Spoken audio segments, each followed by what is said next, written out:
پارتی ئازادی و دیموکراتی ئێزیدیان پادێ لە بەیاننامەیەکدا ڕایانگەیان ئێزیدی خان و شەنگال لە هەموو پیلانێک دەپارێزن. چەند بەرپرسێکی پارتی فەرماندەیەکی فەوجی هێزەکانی پارتی دیموکراتی کوردستان عێراق بە سەرپەرشتی قاسم شەشۆ سەر لە بەیانی دوێنێ لە شەرفەدین کۆبوونەوە. ئامانجی سەرەکی ئەو کۆبوونەوەیش هەندانی خەڵکی ئێزیدی بوو لە بەرامبەر گەریلاکانی هەپەکە و ێژاستار. لە بەیاننامەیەکشاندا پارتی ئازادی و دیموکراتی ئێزیدیان پادێ ڕایانگەاندووە دوێنێ لە شوێنی قوبەی شەرفەدینی پیرۆز پلانێکی قێزەون جێبەجێکرا. ئەوانەی لەو شانۆگەریە تراژی کۆمیکیە بەشداریان کردووە دەبێت باش بزان هەرگیز ئێزید خان بەجێ نایەڵین.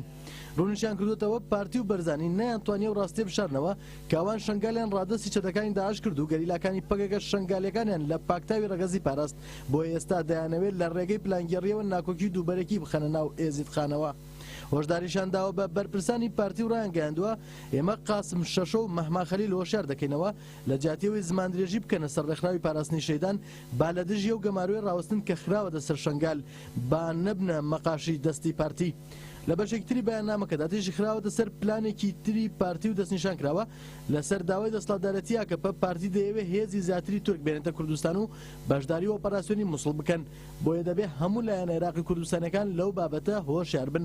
لە کۆتایی بەیاننامەکەیاندا پادێ ڕایانگەاندووە شنگال ماڵی ئاغا و بەگ و سەرمایەدارەکان نییە تا بە گوێرەی خواستی خۆیان چۆنیان ویست بەکاری بێنن.